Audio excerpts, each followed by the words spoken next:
Now, I'm not sure I ever envisioned saying this exact combination of words, but will the real Gwyneth Paltrow ski trial musical please stand up, please stand up, please stand up. Oh my god, hey! Welcome back to my theatre-themed YouTube channel. My name is Mickey Joe, and I'm obsessed with all things theatre. I am a professional theatre critic, which is making me laugh right now because I'm sat talking to a camera in this ensemble. In answer to the questions that are likely now arising if you're seeing me for the first time, no, I do not always dress like this. No, it is not very cold in my flat. If anything, it's something of a furnace. And in fact, I regret this immediately. But I am attired like this today because we are going to be discussing the Gwyneth Paltrow ski trial musical.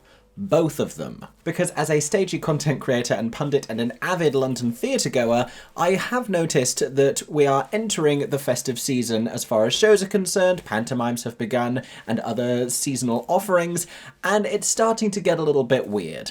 Because there are not one but two shows based on the recent trial involving the Academy Award-winning actress Gwyneth Paltrow and a skiing accident that she was involved in. Now, if this trial wasn't a full cultural phenomenon, it was at the very least a gay cultural phenomenon, which tends to inspire works of theatre. But somehow, we have literally ended up with two happening at almost exactly the same time. So let's talk about which one is the real Gwyneth Paltrow ski trial musical you've been hearing about in the headlines, and how they have both come to coexist. Not since the Wild Party. Am I right? Now, if you enjoyed today's video, make sure to subscribe to my theatre-themed YouTube channel. I share many more videos about theatre news. I also review the shows that I have been invited to go and see, and I cover goings-on not only in London, but also on Broadway. So make sure you hit that subscribe button to stay abreast of theatrical news worldwide. And if you have already got tickets to go and see either of the shows I'm talking about in today's video, please let me know in the comment section down below. I am honestly deeply fascinated. For now, let's talk about the two dueling Gwyneth Paltrow ski trial shows coming to London. So inexplicably, and though many shows aren't able to gain kind of mainstream media coverage beyond dedicated theatrical outlets like What's on Stage or Playbill or Broadway World, the Gwyneth Paltrow ski trial musical made international news and was covered by Rolling Stone and Variety and huge outlets who don't normally talk about London theatre. This made enough noise that I had multiple people messaging me asking me to go and see the Gwyneth Paltrow ski trial musical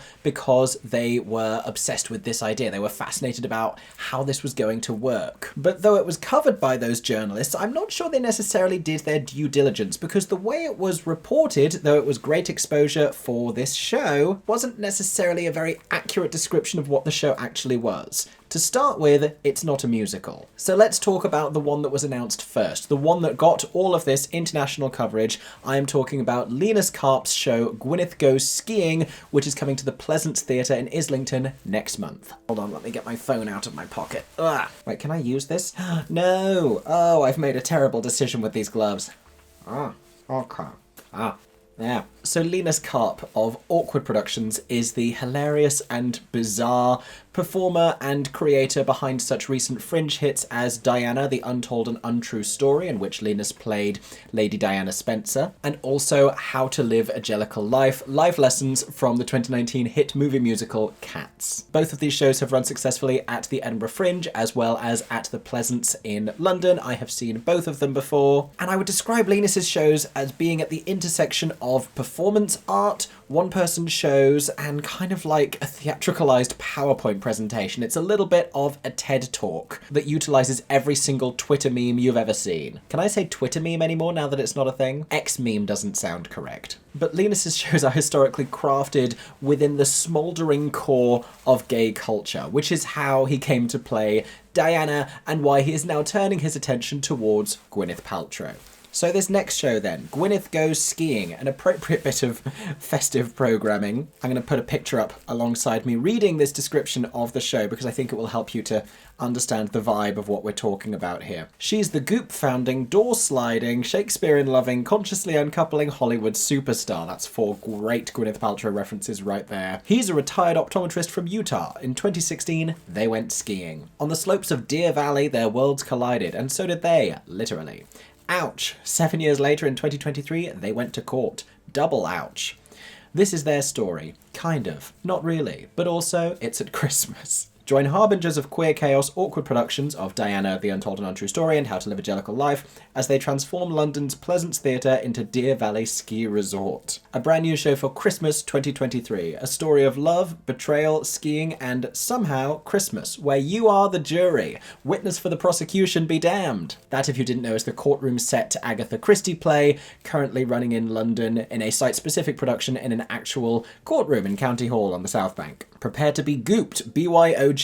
Bring your own jade eggs. Honestly, I don't know enough about Gwyneth Paltrow's whole goop situation to catch all of these references. But it of course stars Linus Karp as Gwyneth Paltrow and Joseph Martin as Terry Sanderson, which I am very excited about because Joseph, who has always been alongside Linus, was an undersung highlight of the Diana show. And while Linus is hilarious and brilliant, I do think that what the two of them managed to achieve on stage together is even greater. In the Diana show, Joseph was the puppeteer of the sort of demonic possessed Camilla Parker Bowles puppet. And if at this point in the video you still hadn't grasped the kind of a campy tone that we're talking about with these shows, I feel like you understand at this point. And he also played Paddington Bear, who obviously was a character in that story as well. Finally, I want to draw your attention to one more little detail here. It features original music by Leland, who is credited with RuPaul's Drag Race, Cher's Christmas, and Troye Sivan's Something to Give Each Other, if you are wondering if this person was gay enough to be working on this show. Those credits are a trifecta of yes, they are. But as the two have been clear to point out at every turn as they've been enjoying all of this unprecedented international news coverage, the show is not actually a musical. I would anticipate it being not like their previous shows in terms of its form and style, where it is going to be a play that utilizes some music. And I feel like it's going to be more campy and sketch-like and less PowerPoint presentation TED Talk-ish, just based on the fact that they have the two of them and it's not Linus alone on stage, which is another thing that I welcome because I enjoyed the Jellicle show, but I enjoyed the Diana show more because it felt like the capabilities of what it could be were growing into something more theatrical. I've said the word theatrical a lot. I keep putting my gloves back on and I can't use my phone to get the other press release. But all of this is to say is that when you first heard buzz about this show and you saw those headlines, that was the show that it was talking about. That is the show that garnered all of this international attention because it was the first to be announced. And though I believe it is already very well sold, it is going to be running at the Pleasance Theatre in Islington between the 13th and the 23rd of December. They've actually added more dates due to popular demand. It's only a 90-minute show. Tickets are available from £15. So if you're looking for an alternative Christmas show this year because maybe you're sick of all of the pantomimes, or like me, you refuse to go and see another production of A Christmas Carol while the country still continues to elect a Conservative government because they don't understand what irony is, then consider going to see this. And that would be the end of this news bulletin if it weren't for an email that I got a few weeks ago and genuinely gasped out loud. Because to misquote the end of Dreamgirls, there isn't only one Gwyneth Paltrow ski trial musical, there are two. So let me tell you about the other one. So 6 days ago came this email. I Wish You Well, the Gwyneth Paltrow ski trial musical, a work-in-progress concert starring Zizi Stralin as Gwyneth Paltrow. Lots to unpack there immediately. Music and lyrics by Rick Pearson, book and additional lyrics by Roger Dipper, Monday the 11th of December at the Turbine Theatre at 7 p.m. Hence the gasp. Because not only was this being announced after the other Gwyneth Paltrow ski trial show, and after all of the international news coverage which had kind of falsely labelled it as a musical, but this one, which actually was a musical, calling itself the Gwyneth Paltrow ski trial musical, was announcing that it was going to be taking place 2 days before the other one opens. Which initially felt sneaky, and it felt like a little bit of an opportunity to grab at the attention that the other one had and take advantage of that situation. But was that actually the case? Stay tuned, I will explain. First of all, let's talk about this show itself. So I Wish You Well is based on something that Gwyneth Paltrow said during the trial, and it's a cute little title. It does also remind me of the song I Wish You Well, I Wish You Well, and I barely know pop music to begin with, so you know that other people are making that connection. And this is not a jukebox show. This is going to have original songs. In fact, if we read on in the press release, it says it features future classics such as Do You Know Taylor, I'm Gwynnessent, presented without comment, and the 11 o'clock number, I Wish You Well. This hilariously camp and surprisingly moving musical concert is a one-of-a-kind courtroom drama bursting with idol worship and heart. Just before that it said, fresh from a guided mushroom retreat in Mexico, Academy Award winner, entrepreneur, and devastating downhill skier Gwyneth Paltrow has arrived in a snoozy Utah courtroom! I Wish You Well tells the inspiring story of Gwyneth Paltrow as she defends her legacy in the most iconic ski collision trial in history, low bar, and develops an unlikely friendship with small-town lawyer Kristen, who, let's be honest, was the breakout star of that whole trial. If you were following it at the time, she was fascinating. So this clearly is an actual musical version with original songs written by Rick Pearson and Roger Dipper, who has also written the book. And so it's more in line with what people are expecting the Gwyneth Paltrow show to be that the other outlets were talking about, even though they were talking about Linus's show and not this one, which is what makes this feel like a kind of an opportunistic production. However, this is happening in a couple of weeks, and this press release was only sent out a week ago. And I know for a fact that musicals cannot be written that quickly. They just can't. Musicals of any quality, at least. And having done a little bit of digging, I have it on very good authority that this was in development prior to the announcement of Linus's show. Were they planning to necessarily stage it this December? It seems unlikely, especially because what they're putting on here is not the first production of the show. It's a one-night-only work-in-progress concert, which is not that unusual a thing in London right now. In the last month, there have been many semi-staged concert productions of developing musicals like Babies and Super You and Billy the Kid. We've seen other shows finding a lot of success by doing this, and so it seems like a lot of new musical projects are considering this route to try and develop an early audience and gain a little bit of feedback during that development process. But those shows have been mostly taking place in West End theatres, and this is happening at the Turbine, which is an off-West End theatre in Battersea that's absolutely worth visiting, but it is a very small venue. The fact that this show was able to sell out so quickly is indicative of the fact that there is intrigue there and there is an audience, but also it's a very low capacity. So this feels less like it's trying to establish an enormous buzz with a lot of people getting the chance to see it early on, and more like it's just important for them to actually have the show take place.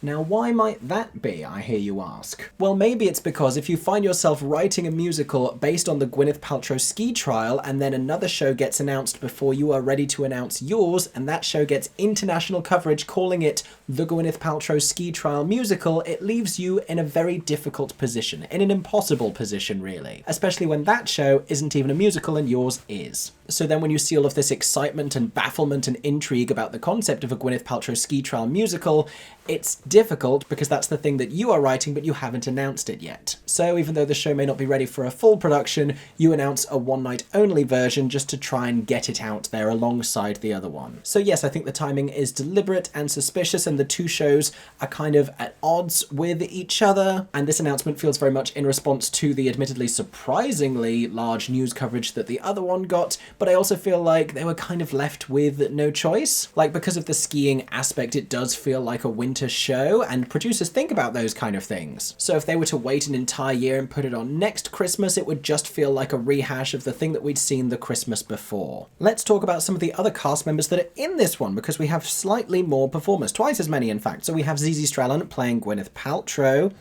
recently seen as Mary Poppins in the West End production of Mary Poppins, which she was glorious in. Since then, she's been doing a few new musicals. She was in Rock Follies at Chichester Festival Theatre. She was in Cake, another developing show that had a miniature run at the Lyric Theatre in the West End. And she is kind of perfect for Gwyneth Paltrow, although it's been a long time since I've heard her do an American accent. Obviously, a long way away from the Mary Poppins voice, so I'll be very intrigued to hear what she actually sounds like and how she manages to capture Gwyneth's essence. Her goopy essence. We also have Lizzie Connolly playing a character named Kristen Fangirlin, which evidently is not her government name. I saw her not long ago playing Sally Bowles in Cabaret in Paris, of all places. We also have Ollie Higginson as Terry Sightworsons. Now, Ollie is quite young to be playing this character, which again makes it feel like, if the names hadn't already made this clear, a very kind of campy and irreverent retelling of this trial. He's been seen on Bridgerton. I saw him in The Last 5 Years in London. We also have Idris Kargbo as Judge.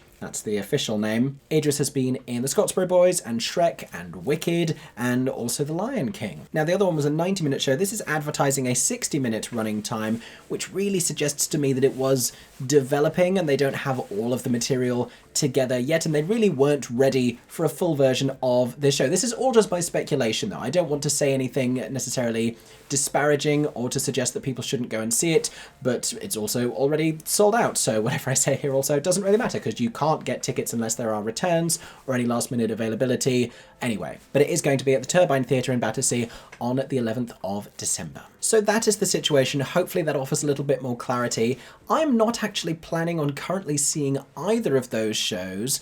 I found with Linus's before, and I'm taking a little bit of a gamble here, but they do tend to come back, and this is the first outing. Like, I saw the Diana show last December at the Pleasance, and it then ran the following summer at the Edinburgh Fringe, so I'm hoping there will be future opportunities to see the Gwyneth show, and I feel like it will have benefited from a little bit more development, because it's only really having about 2 preview performances before they have the press in at this particular run, and so I want to give it the opportunity to get a little bit stronger. Also, the real factor here is that my December is so busy. So if you are looking forward to a Gwyneth Paltrow ski trial show review, there will not be one from me here on YouTube this December, sadly, but keep your eyes peeled in the future, because I dare say we are going to see both of these shows skiing back onto another stage before too long. Is that a lawnmower? What is that? That does not make sense with my skiing fantasy. I'm trying to create a vibe here. God, it's warm. Finally, as we hear the sound of gardening happening out of my window, I want to address the question, have we ever seen this actually work for shows before, there being 2 simultaneous productions adapting the same thing? Because this is not the first time that this has happened. Perhaps the most notable example is with The Wild Party, which was seen on and off Broadway back in the early 2000s. There was a version by L'Accusa, there was a version by Andrew Lipper, and though it cemented the 2 of them alongside each other in theatrical history, it didn't necessarily do either of them any favours at the time, because there was a lot of confusion. People going to the wrong theatres with tickets for the wrong shows, people literally sending gifts and fan mail to the wrong theatres and them having to redirect it to the other one. Of course, like I mentioned before, when you have shows like A Christmas Carol, you can expect to see several of those popping up around Christmas time. In the UK, there are multiple productions of Elf happening simultaneously. There's the big one happening in London, there's also an arena tour that's been going on, and there will be dozens of amateur productions happening all around the festive season as well. You also have replica pantomimes touring around the UK at different venues. There will be a bunch of Dick Whittingtons, there will be a bunch of Peter Pans, there will be a bunch of Snow Whites and the Seven Dwarfs, just so many dwarves. But what made The Wild Party comparatively more surprising is that it was an adaptation of this old poem. And with the Gwyneth Paltrow ski trial thing, it's a little bit surprising that 2 different theatre makers would both seek to make theatrical adaptations of this same event. Not that I don't think any courtroom drama is ripe for theatricalization. Look at the Wagatha Christie trial show. That was pretty minimal in terms of its adaptation, because it literally just took the court transcripts and turned them into a script with very few changes. That was part of the genius of it. But what we might want to hope for here is that even though the concepts of these 2 shows seem to overlap and the tone seems to be very similar for each, that they might go on to play in kind of different zones. Linus's shows are often existing in places like the Edinburgh Fringe and like the Pleasance, and maybe a book musical version of this will go to slightly different places. Or we're going to have this nightmare all over again next summer, and maybe we'll see both of them at the Edinburgh Fringe. Who knows? We will all have to stay tuned to find out. In the meantime, that is about all I can tell you about this story. I hope that you have enjoyed today's very strange theatre news video. If you did, make sure to subscribe to my theatre-themed YouTube channel for more theatre news, more reviews, and more stagey content coming very soon. Don't forget to comment with all of your thoughts about this down below. Which of the 2 shows has you more intrigued? Have you got tickets to either of them? Has anyone got tickets to both? Someone should be seeing both. I need someone to go and see these shows and tell me what they're like, because I will not be getting the chance. If you want to hear more of my theatre opinions, you can also find me on other social media platforms. I am at Mickey Joe Theatre on Instagram, on TikTok, and on the app formerly known as Twitter. I hope that everyone has been staying safe and that you have a stagey day. For 10 more seconds, I'm Mickey Joe Theatre. Oh my god, hey. Thanks for watching, have a stagey day. Subscribe!